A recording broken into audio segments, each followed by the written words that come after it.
La repatriación de los restos de Oscar y Katy se realizará este viernes. Los familiares de la pareja preparan los funerales en donde se les dará el último adiós. Presidente Lenín Moreno dijo que Rafael Correa debería venir al país y desea que sea inocente porque no es agradable haber sido vicepresidente de una persona con comportamientos autoritarios y sospechosa de crímenes. Corte Nacional de Justicia rebajó condena al expresidente de la FED, Luis Chiriboga. Ya no cumplirá 10 años, sino 6. La ATM investiga a la gente que se enfrentó a puños con un conductor en el norte de Guayaquil. La pelea se hizo viral. DINASED investiga el móvil del asesinato a un joven colombiano. Sus familiares aseguran que era comerciante y no chulquero. El goleador uruguayo Edison Cavani sigue siendo duda para el encuentro ante Francia por los cuartos de final. El cuerpo técnico lo evaluará hasta el último minuto. Así empieza la noticia, Emisión Estelar.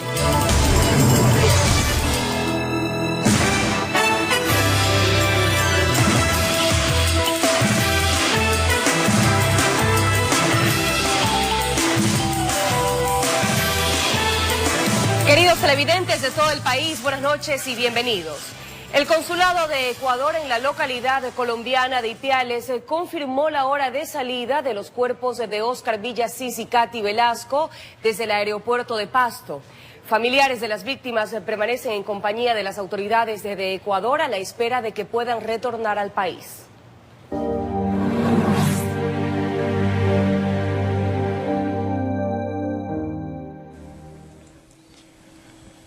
El ambiente en torno a los familiares de Oscar y Katy en Pasto, Nariño, no ha cambiado. Todo es incertidumbre, dolor y angustia. Ellos pasaron la noche acompañados por parte de las autoridades ecuatorianas. Los trámites de repatriación continúan. Se conoció que los cuerpos saldrán desde el aeropuerto Antonio Nariño de Pasto en el avión de la Fuerza Aérea Ecuatoriana este viernes a las 8 de la mañana. Ya tenemos algunos avances y en el transcurso del día vamos a concretar todos los trámites pertinentes. Son trámites consulares que nosotros los estamos viabilizando por cuanto temas notariales, declaraciones juramentales, procedimientos que se necesitan para la repatriación. Desde Cancillería se conoció que una vez que los cuerpos aterricen en suelo ecuatoriano, serán trasladados hasta una funeraria para posterior ser llevados hasta sus ciudades de origen, en donde serán sepultados. La policía ha permanecido junto a los familiares brindando el acompañamiento necesario. Asume todo el proceso y se va a encargar una funeraria y posteriormente se trasladarán para Santo Domingo de los Ángeles. Estamos algunas entidades del Estado que estamos en compañía y en permanente contacto con los familiares, pues una actitud sobre todo solidaria, entendiendo pues la situación tan triste que pueden estar pasando los familiares de Katy. El viaje hermana de Oscar Villasís se pregunta aún por qué fue asesinado de esta forma, por quienes él nunca conoció. Dice perdonar a los que le dieron muerte y solo pide llegar a su país a darle el último adiós a quien miró por última vez con vida el pasado 10 de abril. No sé por qué lo hicieron, ya que él nunca le hizo daño a nadie. Ni puedo decirles que los odio ni les deseo ningún mal. Todo se lo dejo en manos de Dios. Dios se encargará de rendirles el castigo que se merece. Las lágrimas no dejan de correr por sus mejillas, recordando el video que presentaron sus captores como una prueba de que se mantenían vivos, aunque encadenados. Buscan culpables de la muerte y en medio del dolor los encuentran. Desde Pasto, Nariño, informa Miriam Enríquez. Los familiares del equipo periodístico de Diario El Comercio fueron recibidos por el Pleno de la Asamblea Nacional, donde ratificaron su intención de continuar con la investigación que determine las responsabilidades en torno al secuestro y asesinato de los periodistas. La Asamblea se solidarizó también con las familias de Katy y Oscar. Fueron recibidos en medio de los aplausos de los legisladores. Son los familiares de Javier, Paul y Efraín quienes acudieron a la asamblea para dar su versión en torno al caso del secuestro y posterior asesinato de los miembros del equipo periodístico de Diario El Comercio. Decían que venían en representación de todos los caídos en frontera, en manos del narcoterrorismo. Creemos que hoy, más que nunca, es necesario que el Estado empiece a mirar cómo trabaja el tema de las víctimas. Si se lo va a hacer desde la revictimización, si se lo va a hacer desde endilgar responsabilidades a las víctimas o si se lo va a hacer desde un acompañamiento efectivo que permitan medidas para la no repetición de los hechos y para el no sufrimiento de las familias de las víctimas cuando estas cosas terribles ocurren en nuestro país. Pero también para denunciar el manejo de la crisis por parte de los ministros que estaban al frente antes, durante y después del secuestro. ¿Hubo realmente coordinación entre inteligencia militar y policial? Creo que eso es un punto que se tiene que tomar muy en cuenta. Me gustaría saber cuáles son estas acciones, porque yo no las conozco y espero que se encuentren en los documentos reservados que nos entregaron a nosotros. Que no buscan venganza, que buscan verdad y justicia, aseguraban. Esto no se soluciona con la captura de Guacho, porque a rey caído, rey puesto. Y seguiremos en el mismo problema mientras no haya o exista acciones definitivas y puntuales. Y que el país debe poner mucha atención a la situación que hoy debe afrontar en contra de los delincuentes en frontera norte. Somos 16 millones de ecuatorianos indignados por esta inseguridad que existe en el país, donde no queremos que nadie más sufra lo que hemos sufrido nosotros y todavía no entendemos lo que está pasando. Informó Javier Gallo. La Autoridad de Tránsito Municipal investiga el procedimiento de uno de sus vigilantes, quien se enfrentó a puños con un conductor en el norte de Guayaquil. El hecho fue captado por una ciudadana con su teléfono celular y fue colgado en redes sociales. Ellos van a salir perjudicados porque son uniformados. Quítate. No pueden hacer esos escándalos en la vía pública. ¡Ay, Dios mío! ¿Y por qué la pelea? El nuevo escenario fue la avenida Rodolfo Vaquerizo Nasur, en la tercera etapa de la ciudadela La Alborada. ¿Pero por qué no lo van a separar? Donde se observa a un agente de la ATM sin parte de su uniforme, enfrentándose a un ciudadano a puño limpio. Durante la riña se encuentran algunos curiosos y también otros vigilantes, como espectadores.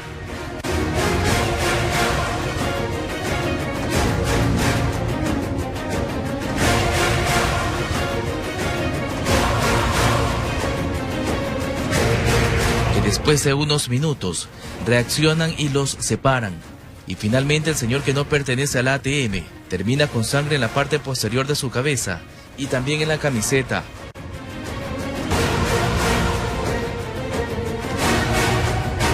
Comerciantes de ese sector del noroeste de Guayaquil aseguran que todo eso ocurrió la tarde de ese miércoles, cuando presuntamente una vigilante mantenía una discusión con un chofer por un procedimiento fuera de un centro comercial, y uno de sus compañeros, que ya estaba fuera de servicio, intentó defenderla, y esa acción terminó en estos actos, que ahora son rechazados por los ciudadanos.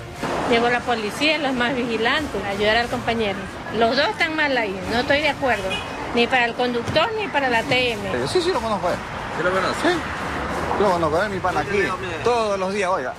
Vamos que cometen la infracción, lo paran, le de una la madre para arriba y la madre para abajo. Ahí, al que estaba por ahí también antes no hace mucho. Mientras que el ATM está al tanto de ese nuevo incidente, en el que está involucrado uno de sus vigilantes, que fue formado según el general Luis Lalama, para representar a la institución, pero no de esta forma. Lo que se ve ahí, pues, veo que la gente se saca la camisa, yo creo que eso no es correcto. En todo caso, no me quiero adelantar, vamos a esperar las investigaciones, a ver las investigaciones internas que estamos haciendo. Pero si usted me pregunta que eso si es correcto o no es correcto, le voy a decir que no es correcto.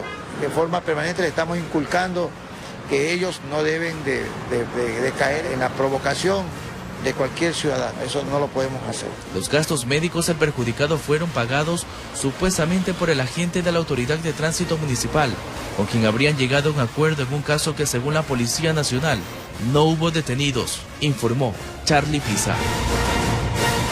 La DINASED investiga el móvil del asesinato con un disparo a un joven de nacionalidad colombiana, crimen ocurrido en el sur de Guayaquil. Familiares de la víctima aseguran que era comerciante. En la manzana 1205 de la cooperativa Santiaguito Roldós, aún no se explican por qué mataron al colombiano que todos los días aparecía por ese barrio acompañado de varias personas, cobrando dinero que les prestaba frecuentemente a sus vecinos. Sí, pues sí, él siempre venía a cobrar aquí. ¿Cuánto prestaba él? Mínimo 50, $100, no prestaba mucho. No, para que nunca tuvo problema inconveniente aquí con nadie. Le escuché nomás, solamente le digo, como una moto que explota así, nada más. y ahí el chico cayó él y cayó la moto. Antes mi sobrina que estaban aquí no le pasó, gracias a Dios, nada. ¿Eran niños en el barrio también? Sí, estaba él, estaba ahí, estaba un morochero y la moto. Ocurrió aproximadamente a las 19 horas, cuando llegó en su motocicleta. La mujer que iba sentada en la parte posterior se bajó e iba a cobrar a un bazar. De repente apareció un sujeto caminando y sin darle tiempo para huir. Le dio un tiro en la cabeza dejándolo sin vida en la calzada, en este sector del sur de Guayaquil. Se dedicaba a las labores de usura, ¿sí? Era prestamista y realizaba cobros en este sector. Estamos realizando las respectivas labores de vecindario, estamos realizando el levantamiento de cámaras para tratar de identificar a esta persona y obviamente dentro de las próximas 24 horas se informará algún resultado. Se trataba de Jorge Alexander Alarcón Rivera, de 31 años, oriundo de Cali. Vivía aquí en la urbe porteña con su madre y hermanos. Así mencionaron sus familiares, que llegaron a retirar el cadáver en el Laboratorio de Criminalística y Ciencias Forenses.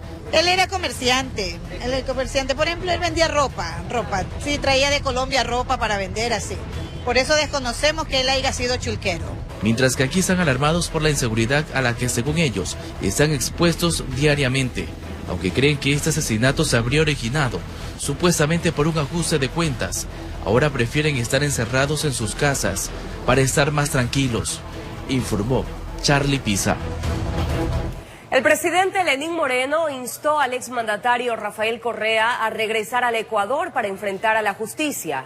Esto por la orden de prisión que pesa en su contra como consecuencia de la investigación del secuestro al exlegislador Fernando Balda. Además, se refirió a otros temas en un conversatorio con la prensa internacional. Yo creo que el presidente Correa debería venir. Y a veces desearía verdaderamente que resulte inocente de lo que se le acusa. Porque tampoco es agradable pues haber sido vicepresidente durante 2 ocasiones de una persona que ha tenido comportamientos autoritarios y que posiblemente se han realizado de manera clandestina secuestros, violaciones de los derechos humanos y asesinatos. Eso me espeluzna, Orlando. Yo quisiera que eso no fuera realidad. Estas fueron las palabras del presidente Lenín Moreno respecto a la orden de prisión que la jueza Daniela Camacho puso en contra del exmandatario Rafael Correa por la investigación que se lleva a cabo del secuestro del exlegislador Fernando Balda. Y añadió: Él manifestaba que vengan al país aquellos que tienen problemas con la justicia, que se enfrenten con la justicia. El señor Correa debe tener la certeza de que esa justicia funciona de forma autónoma e independiente.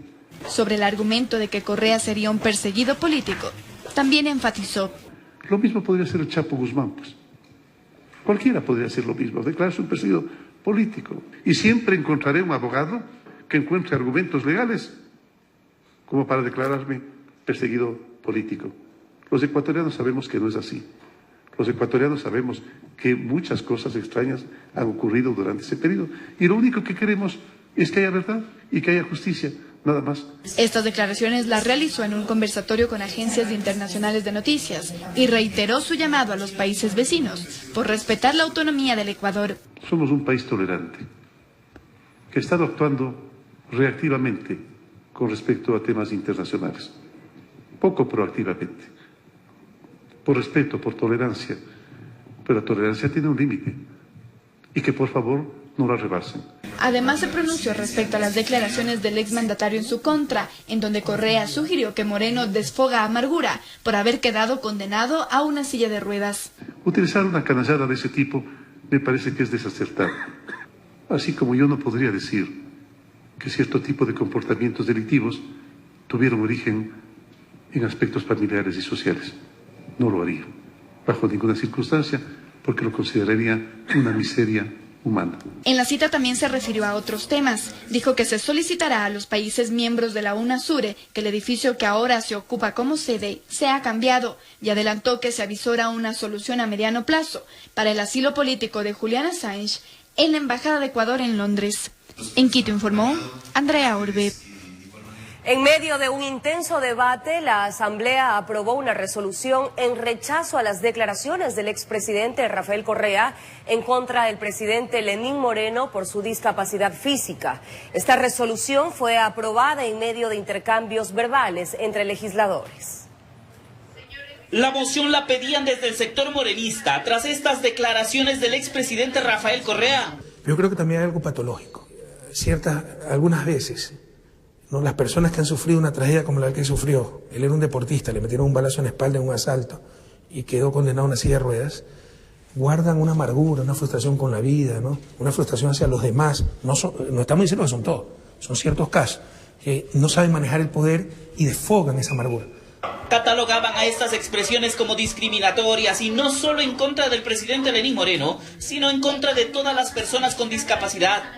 Las diferencias en política son legítimas, pero no tienen que ser expresadas necesariamente con el uso de adjetivos que atentan contra la condición humana de las personas. Los correístas, por su parte, trataban de defender a su líder. Decían que las expresiones han sido sacadas de contexto.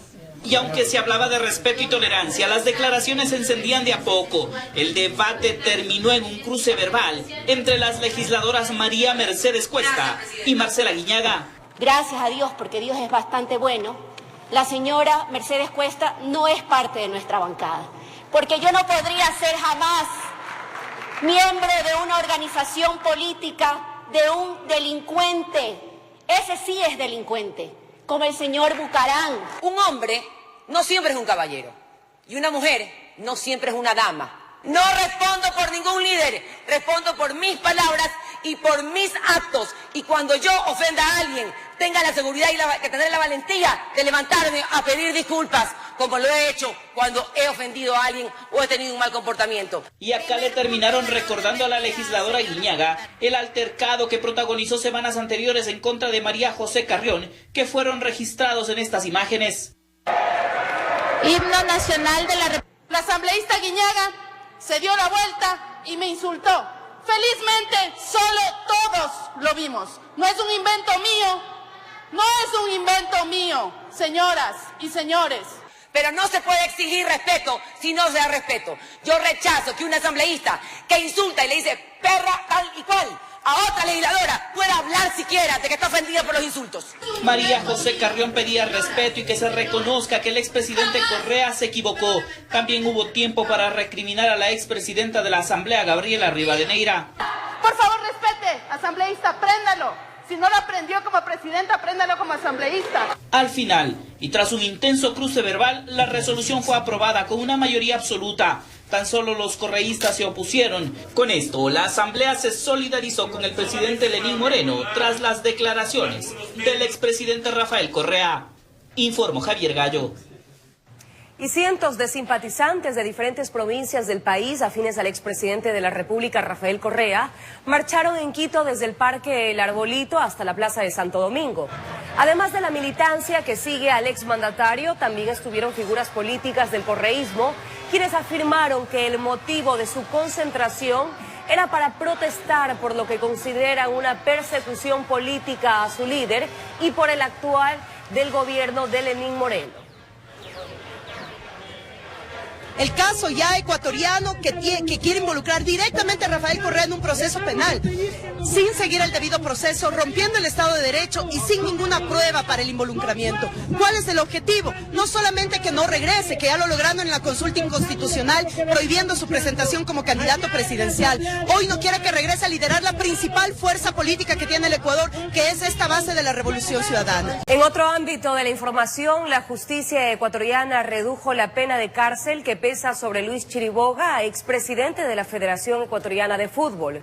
Según la revisión, la nueva sentencia establece 6 años de prisión para Chiriboga, condenado por lavado de activos. Ya no son 10 años de cárcel, sino 6 los que estableció la Corte para el expresidente de la FEP, Luis Chiriboga. El argumento de la defensa del exdirigente del fútbol para el recurso de casación sostiene que Chiriboga fue sentenciado por el Código Orgánico Integral Penal, que establece prisión de 10 a 13 años por lavado de activos. Pero en este particular, dicen que no se tomó en cuenta el periodo en el que ocurrió el delito. Entonces aquí había una contraposición entre el Código Orgánico Integral Penal, que es el COIP, y el Código Penal. Antiguo. El antiguo daba de 6 a 9. Sin estricto apego a la justicia, se ha aplicado el principio de favorabilidad, que era lo que solicitábamos Chiriboga se encuentra en prisión domiciliaria desde el 4 de diciembre de 2015, luego de que se comprobara su culpabilidad en el lavado de más de $6 millones durante su gestión en la FEB. Los movimientos económicos injustificados están vinculados a contratos de los derechos de transmisión de los partidos de la selección ecuatoriana de fútbol. En 2017, la Fiscalía y la Corte Provincial de Pichincha ratificaron la sentencia de 10 años a Chiriboga y también se aplicó penas a Hugo Mora, ex tesorero de la Federación, y a Pedro Vera, ex contador. En la audiencia de este jueves, también se revisaron estas sentencias. A Mora se le redujo la pena de cárcel a 6 años, mientras que para Vera la sanción será de 2 años. Informó Carolina Basante. Decomisan 2 toneladas de clorhidrato de cocaína en Baeza, provincia del Napo. Según la Policía Antinarcóticos, este sería el decomiso más importante de droga en lo que va del año. Las 2 toneladas de droga habrían sido decomisadas durante un operativo de control ejecutado el pasado 4 de julio. Según los gendarmes de la unidad antinarcóticos, detuvieron a 2 vehículos tipo cisterna, en cuyo interior se encontró camuflado clorhidrato de cocaína. Se procedió a la inspección, a los registros correspondientes, pudiendo localizar en uno de ellos 1.060 paquetes y en el otro 770 paquetes camuflados en los compartimentos que tienen este tipo de transporte. En términos de volumen, afirmó el director nacional de antinarcóticos, Carlos Dalulema, estas 2 toneladas de droga representarían el decomiso más importante en lo que va del año. Los transportes estaban dirigiéndose hacia la ciudad de Quito y posteriormente pensamos hacia un lugar del perfil costero para un destino final, los Estados Unidos y Norteamérica, ¿no? Puede ser Canadá. Algo que llamó la atención a las autoridades habría sido que todos los paquetes de estupefacientes tendrían un logotipo de tiburón. La droga, informaron, tendría un valor aproximado de $70 millones. Tenemos 2 detenidos, los 2 de nacionalidad colombiana, que están siendo puestos a órdenes de la autoridad. Cabe señalar que permanentemente este tipo de operativo, inmediatamente comunicamos y coordinamos con la Fiscalía General del Estado. En este sentido, la Fiscalía afirmó que estarían programando para estos presuntos sospechosos las respectivas audiencias de flagrancia. Y de manera inmediata, con la policía mismo, con las delegaciones correspondientes, se procederá para ver la procedencia, tanto la droga, la pertenencia, y entrará dentro de una investigación severa. La Policía Nacional del Ecuador aseguró que los vehículos con la droga ingresaron por el puente Rumichaca, siendo finalmente detenidos en Quijos, Baeza, en la provincia del Napo. Informó Javier Rosero. Al volver del corte, Luisa Delgadillo entrevista a Eduardo Jurado, secretario general de la presidencia. Varios teléfonos celulares fueron sustraídos de un cyber. El delito fue grabado por el sistema de seguridad.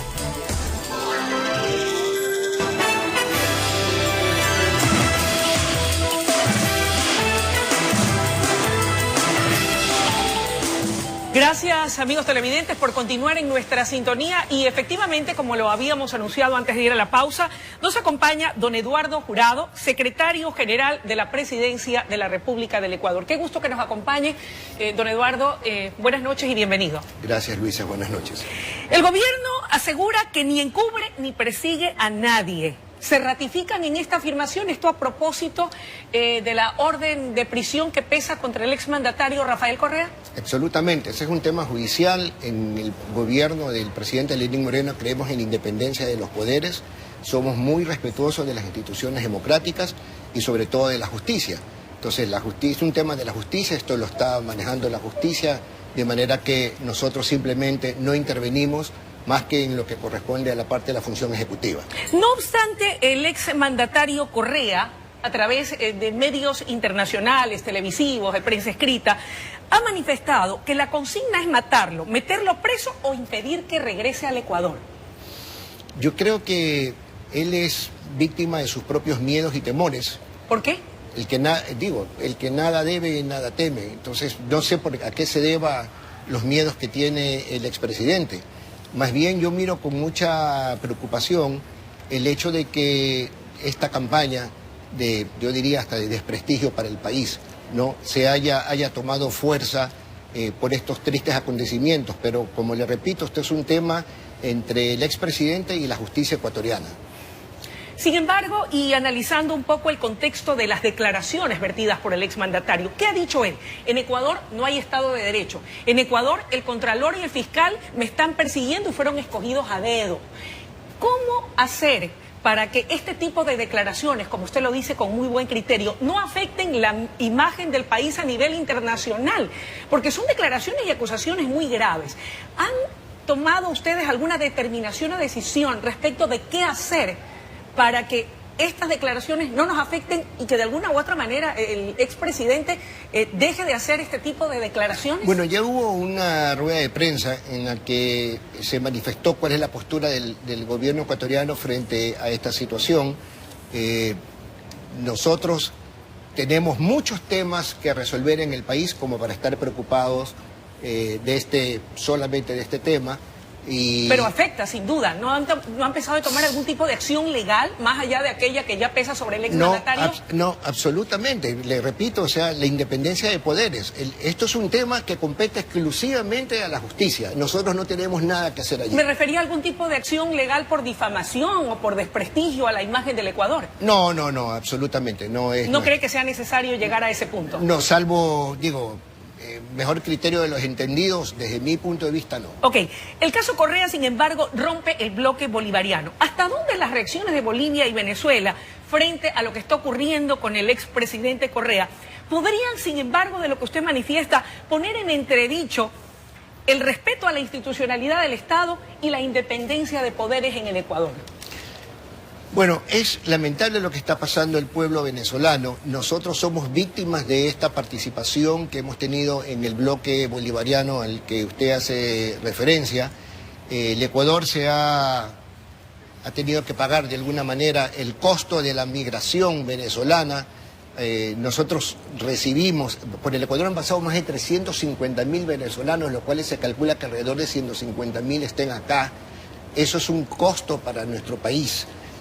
Así que nosotros hemos sido como país completamente independientes de no intervenir, o sea, hemos mantenido una postura de respeto hacia el gobierno de Venezuela, no hemos intervenido. Yo creo que esto es evidente, la postura que ha tenido de extremada paciencia y de extremado respeto que ha tenido el país respecto al tema de Venezuela, pero ya el presidente Maduro, cuando se mete en los asuntos y temas internos del Ecuador, genera, pues por supuesto, esta reacción de parte de nuestro canciller y de nuestro gobierno. Pero no solamente ha sido Maduro, tampoco ha sido solamente Evo Morales. También el expresidente de Brasil vía Twitter ha expresado su solidaridad al exmandatario Correa, y lo hace también la expresidenta de Argentina, Cristina Fernández. Ella dice: en América Latina se está ejecutando un plan para perseguir y proscribir a los líderes populares. Al escándalo de la prisión de Lula se suma ahora el pedido de detención de Rafael Correa. Sin Estado de Derecho, dice ella, la democracia está en peligro. Es una acción judicial que corresponde al poder al poder judicial, a la justicia ecuatoriana. O sea, yo no veo dónde existe el tema de la persecución. No hay ese peligro, en lo absoluto. La democracia en el Ecuador está más firme que nunca, no hay peligro. Absolutamente. Ok, sin ser usted abogado y como un ecuatoriano más, además de ser el secretario general de la Presidencia de la República, de acuerdo a lo que estamos viviendo en estos momentos, jurídicamente hablando, desde su respetable punto de vista, ¿qué es más viable que ocurra? ¿Que Rafael Correa consiga primero asilo político o que finalmente pueda ser extraditado al Ecuador con la ayuda de la Interpol?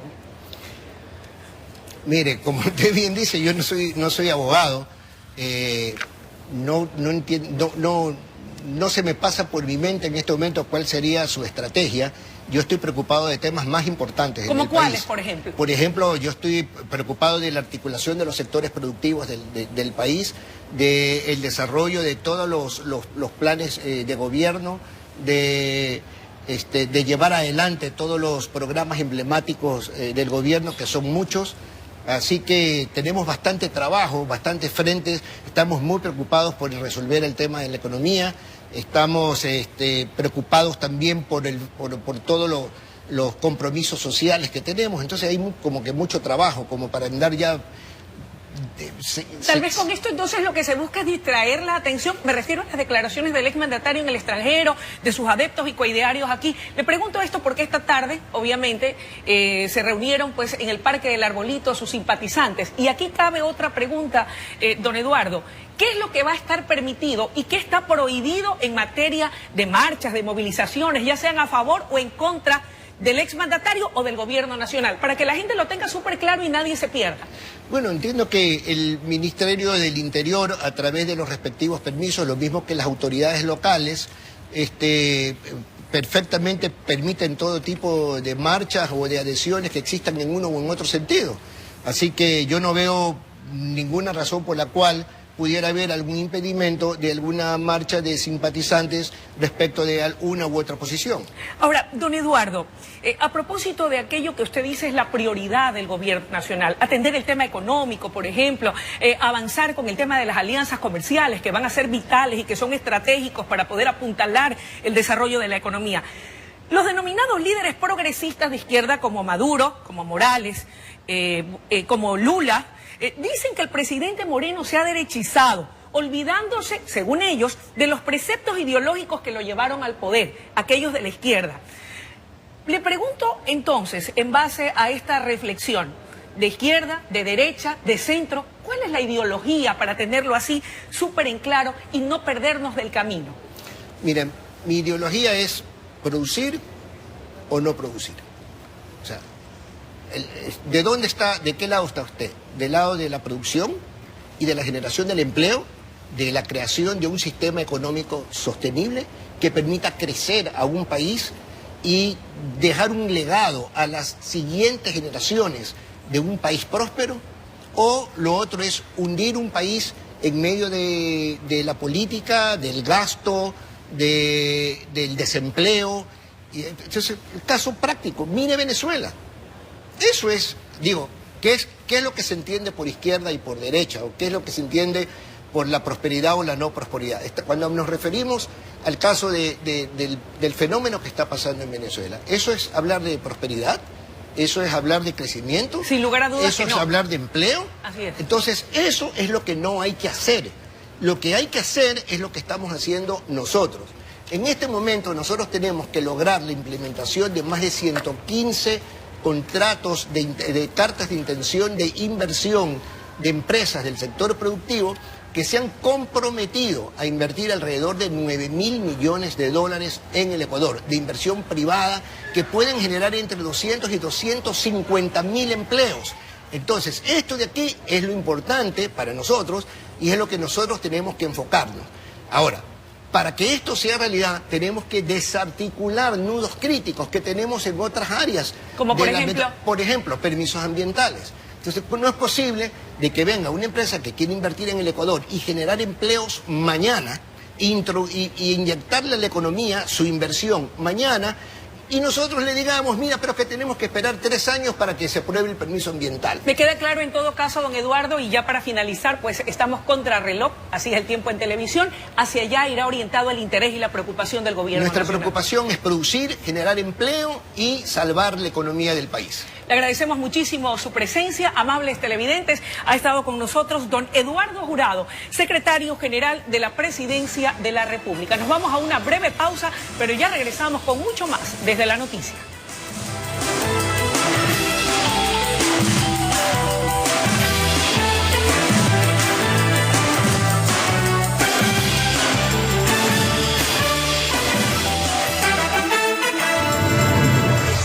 Al volver del corte, Guayaquil cuenta ya con el financiamiento para una nueva planta de tratamiento de aguas residuales.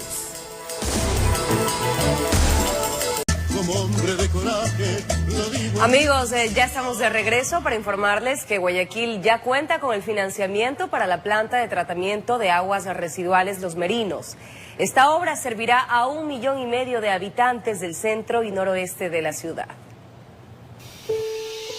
Un proyecto emblemático para la ciudad de Guayaquil, la firma del convenio de la planta de tratamiento de aguas residuales. Y con la colaboración de entidades como el Banco Mundial, la inversión en la planta de tratamiento será de aproximadamente 140 millones de dólares. Con este proyecto vamos a tener una única planta de tratamiento que va a reemplazar a otras que existen, pero esta vez con una mayor calidad ambiental. En el Salón de la Ciudad asistieron autoridades. En el año 2021, la obra concluirá. De este nuevo financiamiento por $233.6 millones para ampliar estos trabajos hacia el noreste de la ciudad. Las aguas tratadas serán descargadas al río Daule en condiciones que garantizarán la prevención y los usos potenciales del río. Es una transformación del tratamiento de aguas residuales que estamos logrando. Esto realmente es una realidad, era proyecto.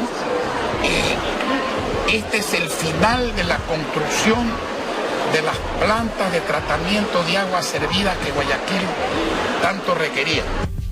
Esta obra estará ubicada en el sector de las lagunas de oxidación, en la avenida Narcisa de Jesús. El Museo Radiofónico Padre Julián Lorente es considerado uno de los más importantes de Loja. Lleva un legado único y sus puertas están abiertas para quienes quieran saber de la historia de la radiodifusión en esa provincia del sur del país. Loja cuenta con un museo radiofónico en donde podemos observar objetos que se utilizaban hace varios años atrás en la radio. En este caso, Radio Luz y Vida muestra al público un museo donde se puede encontrar variedad, discos de acetato, equipos, transmisores, receptores desde 1970, reliquias indumentarias del padre Julián Lorente y muchas cosas más. Bueno, el museo nace, yo creo que desde los inicios de la radio, las hermanas que han pasado por las diferentes administraciones fueron guardando poco a poco, conservando todos los equipos que ustedes pueden apreciar aquí, porque tenemos equipos desde los inicios de la radio del año 1967, hasta la actualidad pues tenemos una muy buena cantidad de equipos. El museo, con el nombre de Padre Julián Lorente, sería uno de los primeros museos radiofónicos constituidos en el Ecuador. Este será un espacio para que futuras generaciones puedan conocer la historia radiofónica de la provincia de Loja. Más de $6.000 están invertidos en el mantenimiento de estos equipos, los cuales ya pueden ser visitados por la ciudadanía de Loja y del país. El costo del ingreso es totalmente gratuito. Cada equipo ha marcado su historia. Cuando se recogía la historia de Radio Luz y Vida, veíamos cuántas personas han pasado por aquí y quienes han venido a mirar este museo dice, yo trabajaba con ese equipo, eso era lo primero que yo utilizaba. Entonces creo que esta idea nace en ese sentir de rescatar cómo ha ido evolucionando la radiodifusión y sobre todo pues desde la parte tecnológica.